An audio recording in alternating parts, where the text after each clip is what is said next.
Guys আজকে আমি কি কি রান্না করেছি তোমাদের সাথে সব শেয়ার করব। দেখো, এদিকে করেছি ব্রাউন রাইসের ভাত, এখানে হচ্ছে কচুর কষা, মানে শুকনো করে কচুটাকে কষা বলে, এটা ভাতের সঙ্গে খেতে খুব ভালো লাগে। এটা হচ্ছে পুঁই শাক মাছের মাথা দিয়ে করেছি। এটা হচ্ছে ছাঁচি কুমড়ো কষা টাইপের।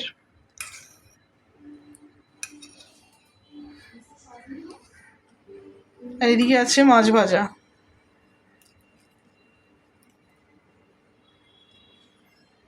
সো গাইস, ভিডিওটা ভালো লাগলে লাইক, কমেন্ট অ্যান্ড শেয়ার করো।